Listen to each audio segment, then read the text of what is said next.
Well, that leads us right into our first topic, guys. It's brought to us by Mizzen and Main. You know the saying, look good, feel good? The problem is that most dress clothes only check one of those boxes. They look sharp but feel stiff and are high maintenance. That's where Mizzen and Main comes in. Mizzen and Main makes classic menswear with performance fabrics, so it's effortless to look sharp and feel comfortable. They actually invented the performance fabric dress shirt over 10 years ago, and they've perfected it ever since. Right now, Mizzen and Main is offering UCSS listeners 20% off their first purchase at MizzenandMain.com with promo code LOCKEDONNFL20. That's Mizzen, M-I-Z-Z-E-N, and Main, M-A-I-N.com. Promo code LOCKEDONNFL for 20% off. And if you'd rather shop in person, you can find Mizzen and Main stores in select states. The talk of the game in our post-game show in Sweet Pork Wilson's online afterwards was the future of Kevin Stefanski, whether he is still the right person to try and lead the Browns out of whatever basement they currently find themselves in. And last week, Jason, I think for the first time, said, I can't defend anyone who says they'd want to make a change anymore. Even though you wouldn't, you can't defend I said that him last year. anymore. At the end of last year. I said that after last season. You can't argue with. You said you Can't argue against anyone who wanted I'm not. You want to fire him? I'm not going to argue. Yeah, look at it. So, Jason, with some of the stats you sent this morning, I want to start with you on this one. The question I wanted to ask, and we can kind of take this whichever direction we want to go. We know how bad the Browns are, but how much blame does Stefanski get for that? Is he the number one culprit as to why the Browns are currently in the situation they're in? Well, he's the head coach and play caller, so ultimately, yes, it's going to fall on him. And in terms of the play at the goal line, I totally agree with you. There's no, I can't believe Quinshawn wasn't in the game. That's crazy. And the only, first of all, I think Kevin has given up on the run too early in games. He did again yesterday. Yeah, it's a characteristic of his. He said post game like they were struggling. I can't remember the exact quote. I meant to look it up. He had a quote yesterday, one of the few things that he actually said that sort of triggered something. He said something to the effect of, we're struggling to run. The run the was ball. ineffective, so yeah. So and I'm totally guessing on this, I don't know this. I think they like Ford better in pass protection than Judkins because Judkins missed all that time that he missed, so he's behind and having to catch up. So you have Ford in the game because they weren't going to run the ball, which blows my mind. You get it at the 3-yard line. Give it to Quinshawn 4 times from the 3-yard line. You're going to get 3 yards. I agree. And so I like that was crazy to me, and I do think that it wasn't just yesterday. There's been multiple times where he's given up on the run too soon. So I totally agree with that. But the numbers that I sent Mike is, I guess, like, this is why I keep saying, like, you want to fire the head coach, fine. Fire the head coach. It ain't going to fix anything. So Browns received, I had my data guy at True Media look this up because we talk about it a lot in sort of like overtures, but we don't really dig in on it. The Browns receivers this year create the smallest separation of any team in the league. Tight ends or just wide receivers? Just receivers. This is just receivers. They're 32nd in creating separation. They're 30th in max speed. Those are from NFL Next Gen stats. They have the most drops in the league, and 8 of the drops are on 3rd or 4th down. Judy has 7 of the drops. 10 of the 17 drops would have been for a first down. Jeez. So you have not the slowest, the 30th ranked receivers in the league in terms of speed. They are the worst at creating separation, and they drop first downs. Yeah. So I ask you, and I'm not like being a jerk on this, I'm truly not. What do you want them to run? Well, what kind of offense are they supposed to run with that? Run the ball. I agree. And but you can't give up on it in the first quarter. Other teams know that too, which is why they pack the box. Let me ask you I get it, and that's fair. Yeah. Isn't it partly, and I am not giving anybody a pass. The idea that Stefanski's to blame for everything is idiotic. There's tons of blame to go around. Yeah. However, if everybody on the team is dropping the ball, which they are, like, we all love Harold Fannin, but he had a huge drop. Killer drop. Killer drop. You got to make that play. David Njoku has drops all the time. Yep. He's dropped balls his entire career. If this is a consistent problem on this roster, maybe it has something to do with their coaching. Can that be part?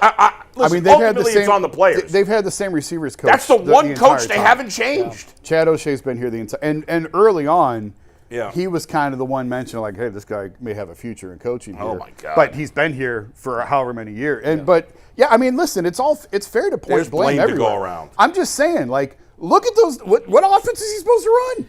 You have guys who can't run fast, they can't create separation, and they drop the ball. What are they supposed to do? Those are the three things. I said we've got a blind spot at receiver.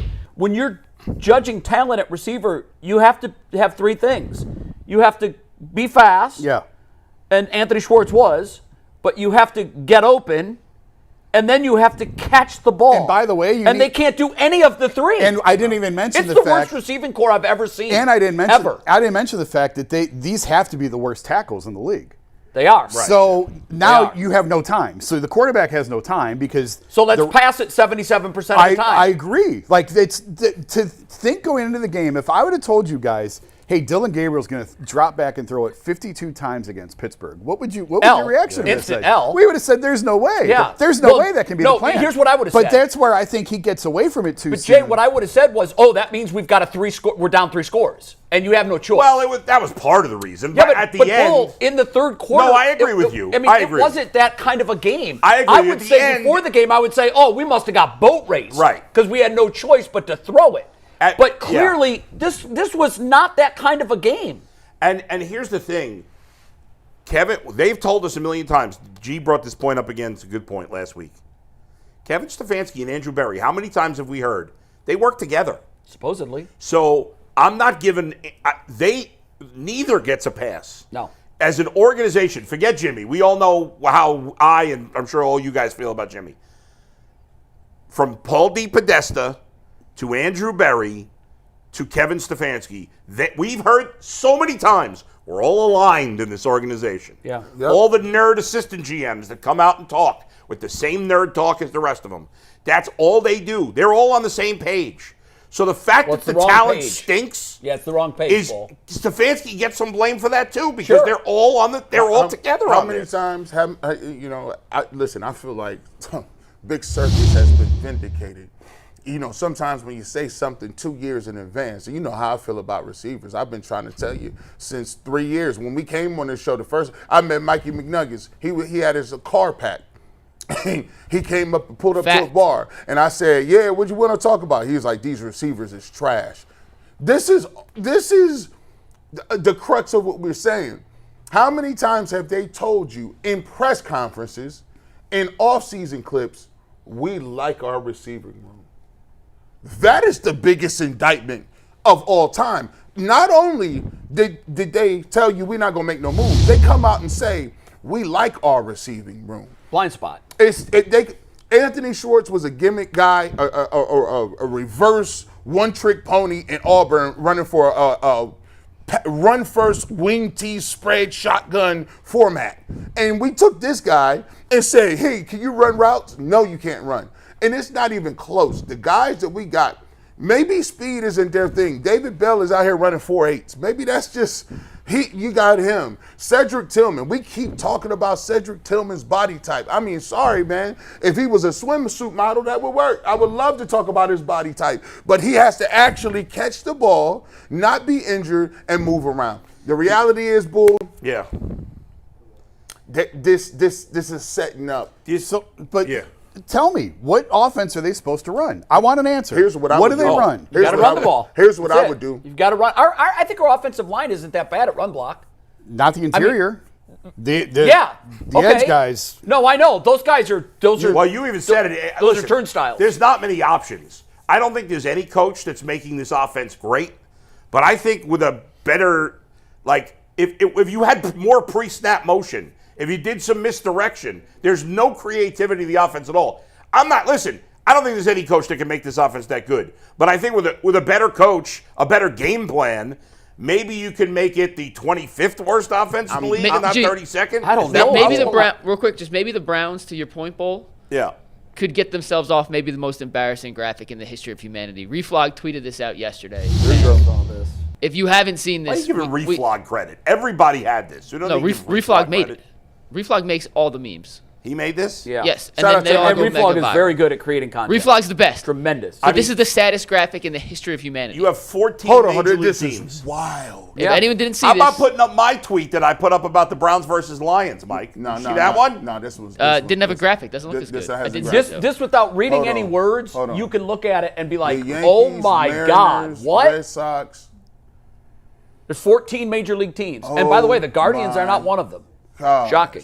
But That's almost half of Major League Baseball. Yeah. In a game, scored more points than our football team has. And some of those teams did it multiple times. In fact, there were 18 times this season in Major League Baseball where a team scored 18 or more runs in a game. So I want to give you solutions, Jason. I want to give you a solution. Fire everyone? No. Listen, look, by the way, I would not fire him in the middle of the season. He's going to have to coach his way in or out of a position. I'm not giving him that no. He's going to coach his way out. Just go out there. I need to see you and Dylan, whatever y'all going to do, make it work. But here's what I would do. If Kevin Stefanski was keen on trying to save what he's trying to do, save his job, I would go to Tommy Reese and I would say, Tommy, I need you to pull up. Your job is to create a hybrid college playbook for Dylan Gabriel and Shedeur Sanders. Well, we have no tackles. So what do you do in college when you don't have tackles or top 5 people? You got to be gimmicky. You got to move people. You better have this pre-snap motion. You better have, listen, I don't care if you need the read option or wildcat. The Cleveland Browns should have 4 to 5 trick plays ready to go. And everything they're predicated on is making sure that you can get some sort of easy read. The screen game should be second to none, Jay. And at the end of the day, you may not have the horses to keep up, but what you do, you tell Tommy Reese, I need you to be creative. I need to see it. You know what I will do as a coach? I need to be in the trenches. What I need to talk to Myles Garrett. I need to talk to the defense, and I need to make sure people are still playing hard. Because what my thoughts are is he's a couple of steps away from that Myles Garrett conversation. You see the comments? Listen. We're going to it next. You do not want those guys giving up on you. So what I'm going to concentrate. And it sounded like he had a little bit of give up in his What voice I'm going last to concentrate on is I'm going to come out and say the pre-snap penalties got to stop, guys. That's on me. And by the way, to your point, Jason, and I mentioned this before. So Arizona yesterday, right? Jacoby Brissett started because Kyler Murray was hurt. We know, obviously, Jacoby Brissett is a limited player. He played decent ball here, right? The Cardinals' offensive line also is bad. Yep. I don't know that from watching them, but I was looking at offensive line rankings. It's probably not quite as bad as the Browns, but it's one of the worst offensive lines in the league. Their starting running back, in fact, their top 2 running backs are both hurt. So they were they were only using journeyman running backs. They couldn't run the ball particularly well. Their best wide receiver is Marvin Harrison, who's been disappointing in the NFL, and he got hurt early in the game. They got a nice tight end in Trey McBride. That's it. So they have very little on their offense. Granted, it's probably a little better. It's probably a little better than the Browns, but not much. And you have Jacoby Brissett. Again, he's a veteran. He threw for over 300 yards, and they had a competitive, high-scoring game. They lost a 3-point game to the Colts, a team that's been one of the best teams in football. If the Browns had lost 34-31 to the Steelers yesterday, No, at all. We wouldn't be killing the team today.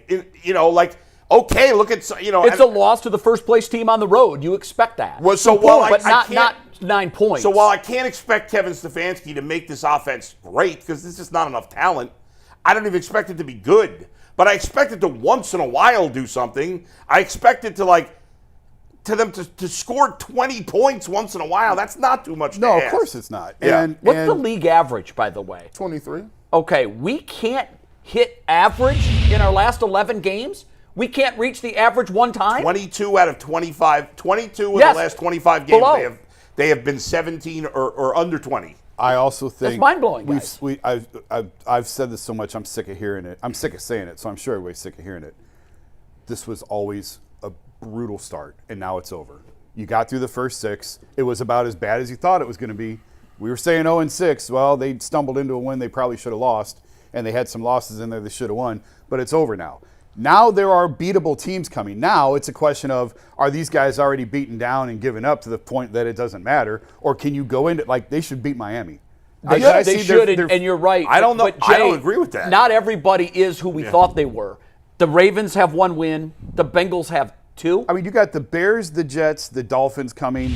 There are very winnable games on They this are. schedule. Right, but those They teams are. are all saying, we got Absolutely. the Browns. Yes, they are. They're saying now we get Cleveland. Byron Scott, you say it all the time when the Cavs are bad. He said, when you're a bad team and you play a bad team, it's like going to the zoo. You're looking at them and they're looking at you. Yep, saying so you're worse than we are. The Dolphins are sitting there today going, oh, thank God we got the Browns Browns. are a slight are. favorite at home. That's what I'm saying. Which I don't understand. Well, they're at home, I don't and the understand that Dolphins either. are a mess too. Now they're a mess also. I think Sunday will actually tell us a lot about where they're at. If they come in and they can't get to 20 points and they lose at home to the Dolphins, guys are probably already checked out.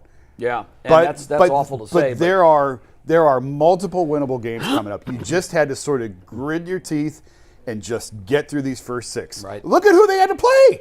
Look at who they played. I know, but again, Jay, like, the Bengals or the Ravens are not who we thought they were going to be. Okay, but And the they Vikings were are at not the very good time. either. Burrow No, was there. but the Vikings, they're Burrow, not. Burrow They're was not. there when you played the Bengals. That was our most winnable game. The Green Bay was less winnable to me. Oh, than if you make your kicks, you win that game. You win your game. And And they by the should way, have beat Minnesota. I know there's not much positive here, but to say one positive thing about yesterday, our kicker looked pretty good. Made all his He made picks. too much. He looked pretty good. It's tough because, listen, 9 points, it's just the style. I totally agree with Boo. If I wouldn't even be sitting here talking about Kevin, he would take all of the vitriol out of the game. Because if he was working with a rookie quarterback and they come in and he's putting up 25, 26 points, it's a back and back. Maybe Dylan throws the ball down the middle, gets picked off at the end of the game. But he threw the ball 52 times and did not score a touchdown. Browns averaged 3.3 yards per play. 52? I mean, that is crazy. Jay, with no tackles. You're throwing 52 times that's with no tackles. malpractice. Like that's when it's like, listen, if you're a kid and you don't clean your room, the least you can do is just only have clothes in there. But you start bringing plates of food up there. Now that food done spoiled. Your mom is in there like, hold on. Maggots in there. You like, listen, I told you there's no. The rule in this house is no food upstairs. Yeah. Not only did you put the clothes under your bed, you got plates of SpaghettiOs up here. You That's wanna- SpaghettiOs you wanna under the put bed. the Browns' offensive ineptitude into perspective? Here's a tweet that I put out yesterday. Go ahead, Mike. Put that up, please. Next time, use pictures, Bull. But this Yeah, is bad hey, for anyone who doesn't like it. Anthony, get with This this was man. before the Lions played last night. The Lions, who played tonight, have scored 161 points since September 14th, 25. The Browns, who already played today, have scored 154 points since November 22nd, 2024. I saw that. I think what would have made it more effective is tell me how many games that is. You would have liked that Because better? I know, yeah, here's why. The dates, although they look crazy because Yeah. it's almost a year. Right. We only had December left for the Browns in 24. And how many games had the Lions played by 9/14/25? What you could have said. Probably Well, 2. So it's probably a total of 6 games, maybe 7. No. The Lions had played 4 games, Mike. That was 4 games. before for the last. Lions. Okay, yeah. I should have done games. Wait.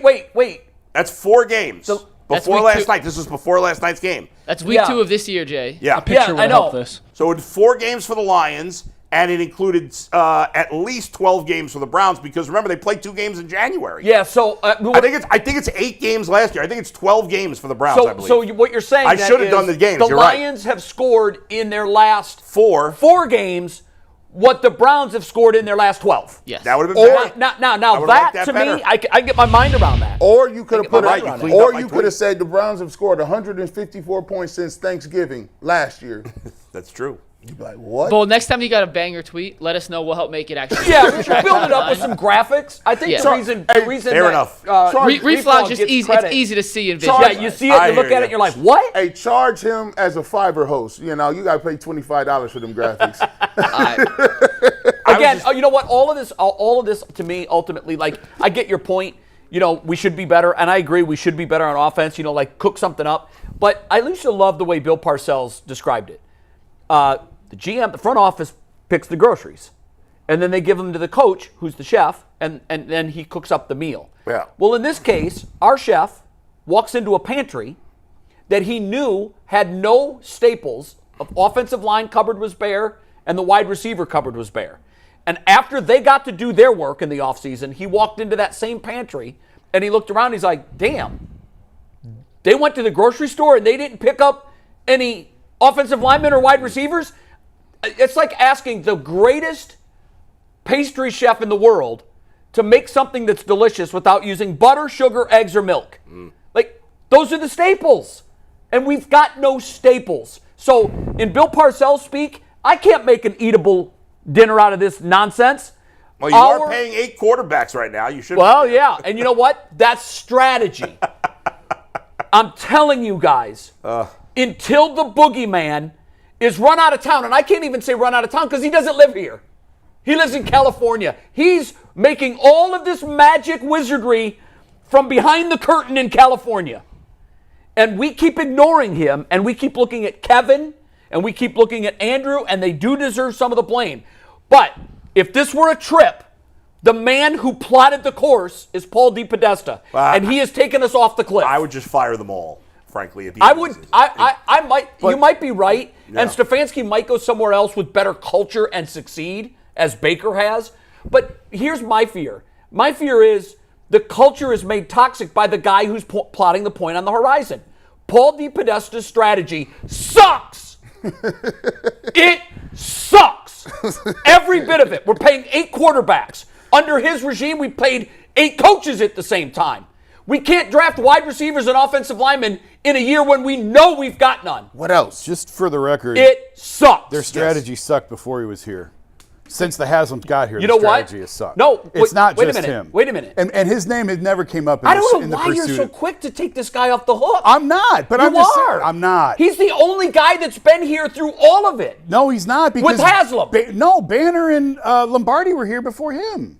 Banner and Lombardi came How here many with head Jimmy. coaches and general managers have been fired with Paul DePodesta keeping his job? Oh, I don't know the number off the top of my head, but I'm saying he hasn't been here since the beginning. Jimmy was a terrible owner before DePodesta got here.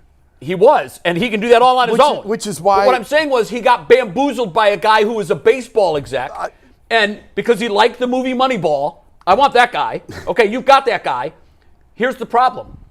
He's had enough time. I don't disagree with that. And His strategy sucks. To Bull's point, if you're going to fire Kevin, they're not going to, by the way. But if you want to fire the entire building and go back, it's the conversation I talked about. As long as Paul is part of that, everybody, I'm good. I'm good. Well, It goes back to the conversation I talked about when Josh McDaniels interviewed. He said you have to gut the entire building, and Jimmy wouldn't do it. Until they do that, and then Jimmy stays out of the Friday meetings, and Jimmy stays out of the Monday meetings. I want him out of Jimmy's the- role should be sit in the Write stand, checks. sit in the suite, and watch the game on Sunday. Yep. That's it. That's your job. You know what Write he the checks and sit in the I don't suite know that on we'll Sunday. ever get to that Until point. that happens, We're done. You're just going to, it's so funny. Mike, I know you want to move on. They keep crashing the car, which is the owner's driving the car. And you crash the car and you say, well, that car sucked. I need a new car. Right. And then you drive that one into a tree and you're like, well, let me try a Chevy. And then you rear end a Ford and then you're like, well, let me try a Dodge. You can keep changing over the coaches and the GMs and the quarterbacks and the players. It doesn't matter. Agreed. Until you become a better driver. Yeah. And Jimmy is a horrible Or you know driver. what? Hire a driver. Yeah, Hire one and only- sit in the back seat and write checks and be only quiet. way to have- They keep crashing cars and blaming the cars. And the only way to save it without changing the driver is if you get saved by a great quarterback. That's the only thing. That's why I And- said I know that's the hope. I know that's the But hope. what are the odds that they're going to But get it right? The Titans last year had the number one. Where are they? Okay. I mean, I Cameron- know the it's first early. year, It's but- early, but yeah. where are they? We've had the number one and didn't get it right. No. So, or I would argue we got it right. We didn't know we got it right, and we moved on. I trust no one in this organization right now. No one. And you know what? The fans shouldn't either. No. They have zero trust equity with me, and that goes from I think DePodesta is the number 2 in the organization. I do. I think it's Jimmy and D collectively. I was thinking yesterday, a friend of mine who's a reporter said, "Hey, does Jimmy ever answer football questions?" And I said, "Yeah, once a year he comes out at training camp." Twice, but yes. Yeah, twice at the owners' meeting. I think Owners meeting in March and then training camp in August. And the reporter said, "Well, the mistake is no one should ever ask him a football question, ever, because you're giving him air. You're giving him legitimacy. You're making it seem like you have some knowledge that we want, and you don't want his knowledge. He doesn't know football. Clearly, he does not. I'll say it again. Well, neither does Jerry Jones. Look, and look where they are. Yeah. Jimmy Haslam does not know football. Full stop. Period. You better find someone that does. Yeah. Because to Jason's point from months ago, you are losing more fans every week you roll this clown show out on the field. You might build a stadium, and the mantra was, if you build it, they will come. You might build a stadium that is 2/3 of the way empty. I wish that were true. Wait till you see what the ticket prices are going to be, Bull. Well, none of the regular people are going to be It able might to go down as the biggest boondoggle in the history of pro sports. He's already made the worst trade in pro sports. Now maybe he can build the most expensive stadium that crashes and burns before our very eyes. Well, we're going to find out. Yeah, last thing, Mike, Yes. the Browns should give a blank check to Ozzie Newsome to come out of retirement. They should hire Brian Flores to be their head coach. We're learning that Tua was a bigger problem than Brian Flores. And find a young offensive coordinator to call the plays. I don't want the head coach calling the plays anymore. And let's go.